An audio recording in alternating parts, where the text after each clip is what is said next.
something at the end. So the general, the floor is here. Karibu. Thank you very much, brother. Well,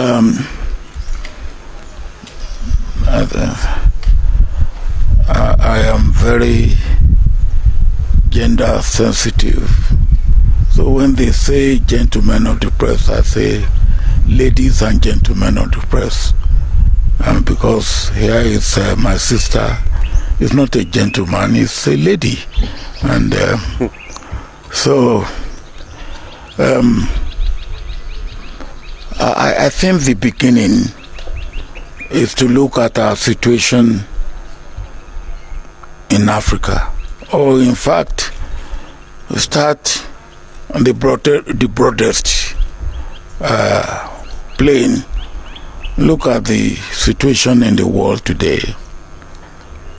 The other day, somebody told me that there are 67 wars that are being fought in the world today. 67 wars. There's so much uncertainty. There's so much insecurity. There's so much instability. There's so much unpredictability in the world. And when you bring it nearer home, Africa, in all these, Africa is victimized because we get the wrong end of the stick all the time.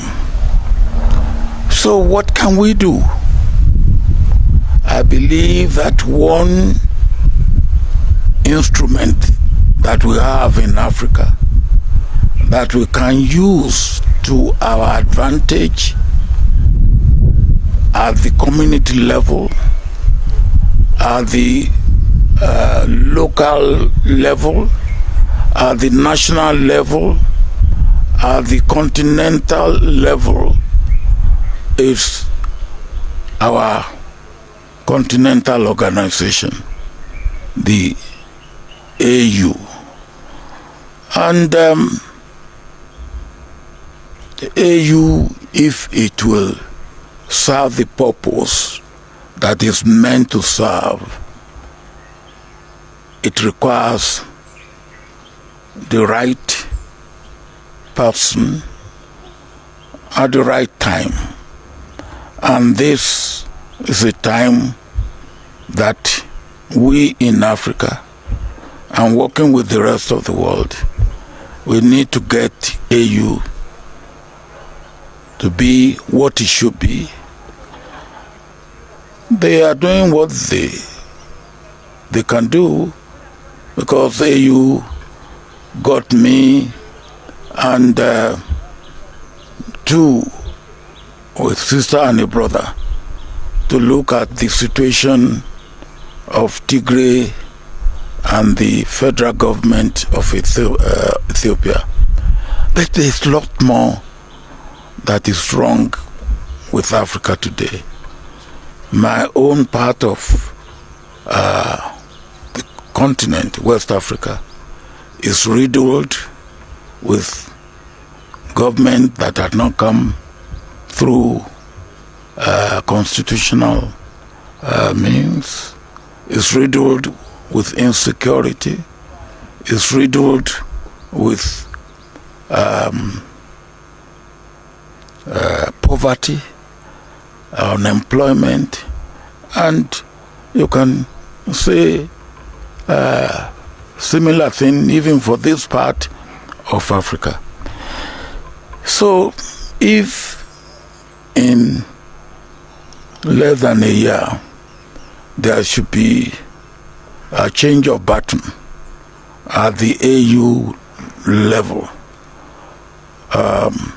maybe some of us should take it upon ourselves to assist our incumbent leaders to make sure that we look and search and advise. And so part of my visit was really three. One, Brother Raila is a friend of many, many years. What year did we go to Kisumu for the final funeral of Jaramogi. 1995. 1995. And when I came back and went back to Nigeria, I was charged with treason. Treason not only because they say I wanted to topple the government of Nigeria, but also because I came here because I want to topple the government of Kenya, because I went for the funeral rite of the leader of opposition. Now that's as far back as we have been friends, and now have been friends of the family, and particularly of Raila. So, consulting, searching, what can we do? And consulting. Second thing is that not too long ago, I was here with the President of the Republic, President Ruto, and Raila. And we went to Mombasa. Yes. We went to Mombasa, and the outcome of that exercise was 5 each from the two parties to form a committee. And I understand that committee have done impressive work. Of course, in my part of the world, we believe that when you put yam in fire, you must be able to turn it over so that it's not overdone. So I want to see what progress we are making in that line. I will be seeing the president, with whom, of course, I'm also regularly in contact. And the third is what I said earlier on. Now, can we be looking? We need a person, man or woman, who has experience, who understand the situation we are in, who comes from a background that can make a difference. And of course, that consultation means now the people that I, from my own understanding of the situation and what I know of Africa, haven't been involved with Africa for more than 5 decades. What sort of people?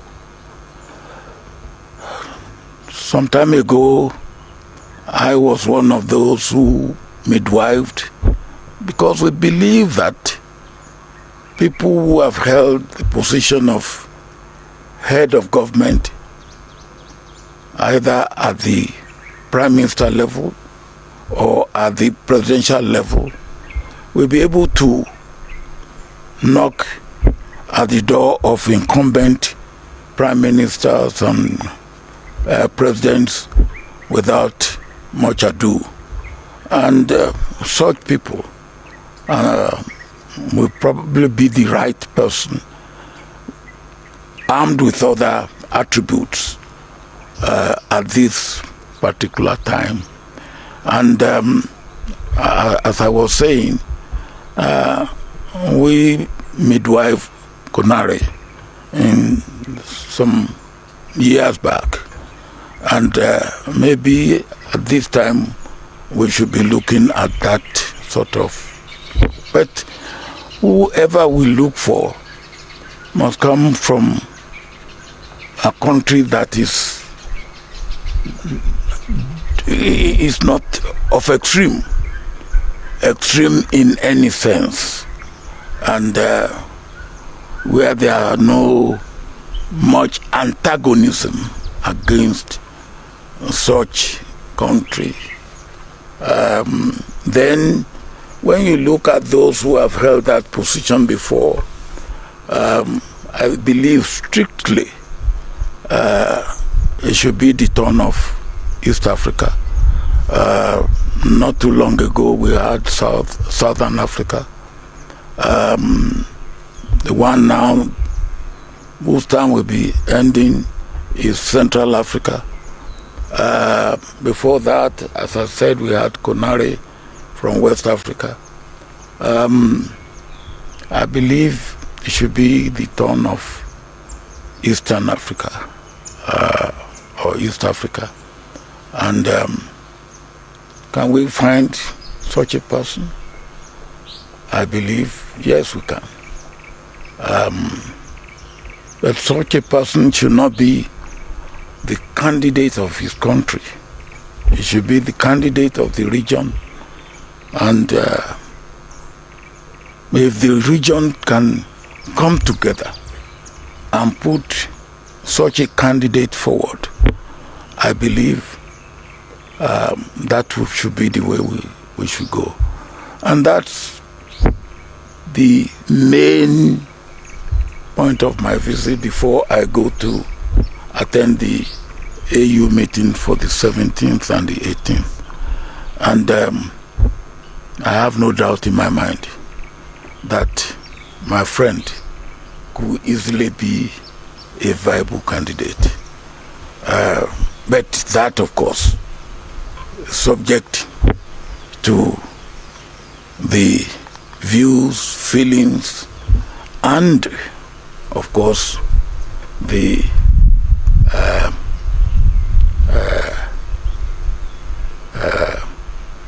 position and the presentation of our leaders in the East African sub-region. And then if the region puts a candidate forward, I believe the rest of the continent will go along with that. That's what I am consulting about. That's what I am working at, and I hope and pray that God will help us. Africa needs to stand up and stand up firmly. There's so much at stake in Africa today that we need to get it right. Thank you. Thank you, General. Ladies and gentlemen, I can only add that I have been consulting widely among friends. As the General said, he is one of my closest friends on the continent. And I intimated to him that if there should be interest, I will myself be keen to serve the continent of Africa. Mainly because as a Pan-Africanist, I believe strongly that Africa is playing in a league that it should not play. That Africa deserves better. Africa is we can say, the cradle of humanoid species. The first human who walked on this earth was an African. And Africa is also the cradle of human civilization. The Africans started using steel and steelwares before any other human beings elsewhere started doing so. Africa is the richest continent on the planet Earth in terms of minerals and general raw materials. It is a paradox that the richest in terms of resources is also the poorest. This is something that we need to reverse. And it can only be reversed if we as a continent marshal all our resources for the faster socio-economic growth of our continent. And African economies can complement each other. I have served the AU in the capacity as infrastructure high representative. That position gave me a good advantage to be able to learn about each and every African continent, country, what they have, the comparative advantages, and so on. And I believe that working together with all these countries, we can be able to emancipate Africa. There is right now brain drain out of our continent. It is also actually appalling to see young African people drowning in the Mediterranean in search of greener pastures out of the continent. This is something that can also be reversed. Those are the ones that can get to the Mediterranean. Some perish on the Sahara. Yeah. So before they get to the Mediterranean. But all the same, the fact is that they end up all dying. It's a tragedy that ought to be reversed. And because of all these considerations that I am inclined to accept the challenge, should the leadership of Africa want my services, I am ready and offer myself to be of service to this continent. And I've asked my friend to continue to be a good ambassador and talk to other people elsewhere. I don't want to say much more than that. And therefore today I want to make it public that I'm ready, yes, to go for the chairmanship of the African Union. Thank you.